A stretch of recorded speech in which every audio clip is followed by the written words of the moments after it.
Alright, y'all. So today, I want to do a very quick movie review of Wall-E, the film that came out all the way back in 2008, directed by Andrew Stanton. One of the most popular animated movies of all time, and one of the best Pixar movies of all time. In general, for me, one of the best movies ever made. Period. This movie is really great, and I recently got the chance to revisit it, and just wanted to share some of my thoughts on it. Does it hold up even after almost 20 years later? And absolutely it does. This is a pretty incredible film, and it's honestly one of the best films that I think understands the concept of relationships, about love, and all those themes that go with that. Better than a lot of films that actually involve humans, ironically. One of the most interesting things about this movie, I always tell people, is it's a movie about robots, and they don't really say too many words, if at all. Mainly, it's given through nonverbal cues. So their body language, how they move, how they say a word.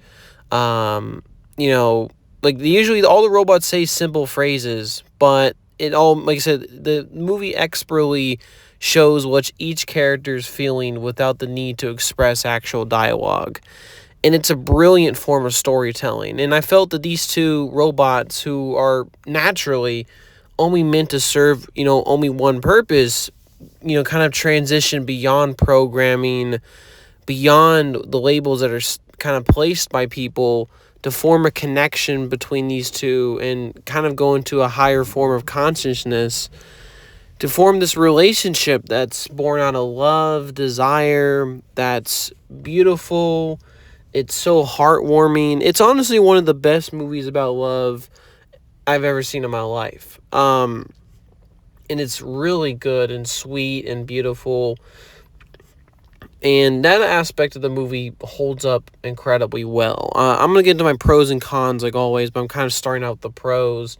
In terms of animation, voice acting, it's an incredible movie. There's not too many voice actors that are actually given dialogue in this movie. Most of the, like I said, the main characters are the robots. Now, the humans are in the movie and they definitely play a part. But, I was kind of shocked how incredible they portray their personalities and stuff. It's, like I said, all nonverbal stuff, but it's really good and interesting. I also really enjoyed the animation. It's really good. The voice acting, like I said, is really good. The film is also really well paced. The story's structured very well. And I thought the world was interesting. The basic gist of it is about a robot named Wall-E who's isolated, alone, in a Earth that's, polluted by junk, by landfills, by pollution. Humans have already left by this point, and then we find humans after Wall-E discovers a burgeoning romance between another robot called Eve. They get into this ship called the Axiom, which is kind of like one of the last, if not the last place that humanity resides, and they basically become complacent. Technology runs their lives. All they do is just, always on their, not phones, but they're always on their little hover chairs. Due to the fact that the ship didn't have great gravity, and also just the complacency of it all, humans have grown fat beyond traditional means for survival. And it's a really dark and dystopian future if you look at it. And I actually say it's even more realistic than a lot of other, dystopian future movies go.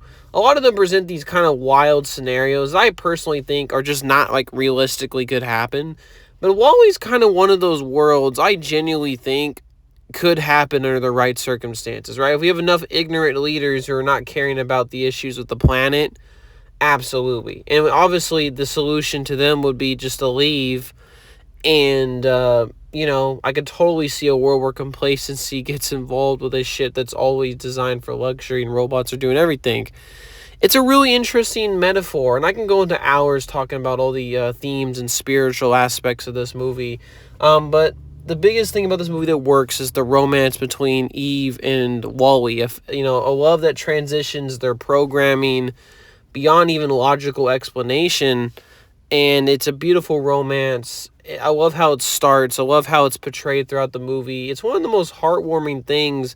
And like I said before, it's one of the most strangest because the characters are not actively talking. They're mostly saying things in verbal cues. But you totally get what the feeling in the room is. And it makes a lot of sense, and it's really cool stuff. And I really like the relationship between the two, and it's really the crux of the movie.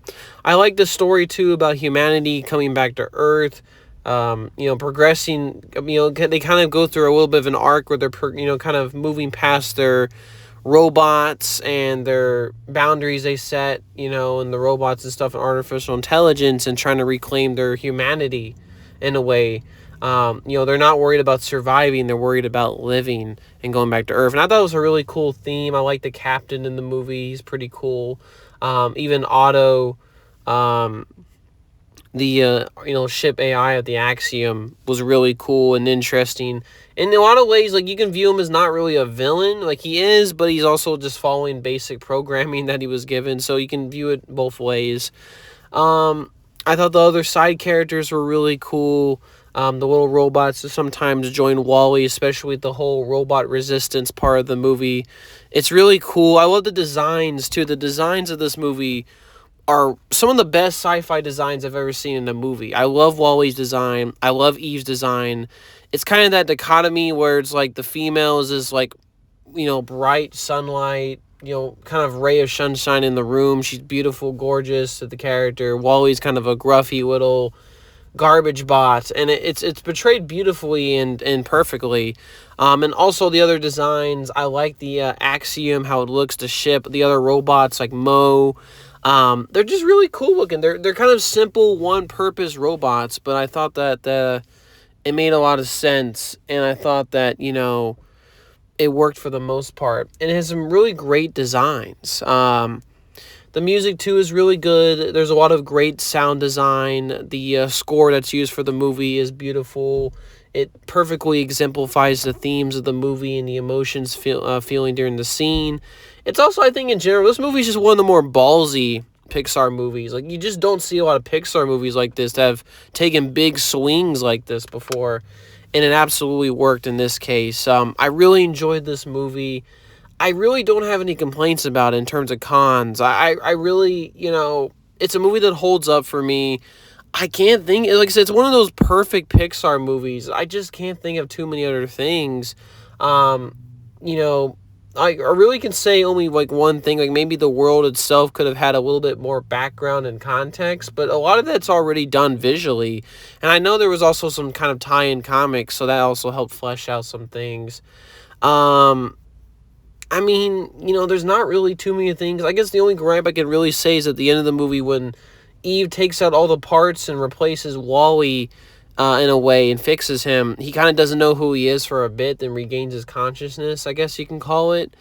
And I'm not exactly sure if that's just computer is not running well or that was done for traumatic take. I feel like realistically as a robot, like he just would have automatically regained his consciousness and personality. I think that was just done for dramatic effect. But, just like I said, to build out the tension. That's, like I said, a very small nitpick. And I get why it was done. It was designed to build dramatic tension and make the scene more tense and see, get the audience to their feet and think, oh, is Wall-E going to come back to normal? Which he obviously does. And, the film has a happy ending. This is a really small nitpick. It's like super minor. I can't think of really too many other bad things to say about this movie. It's one of the best sci-fi movies. It's one of the best movies about love I've ever seen. And like I said, the irony of it is like the characters are not humans. They don't really speak, actual dialogue, but you totally get what they're trying to tell you about that certain scene and stuff. And it just really works. It's one of the best Pixar movies. Highly recommended if you haven't seen it already. But yeah, that's my review of Wall-E from 2008. All right, peace, y'all.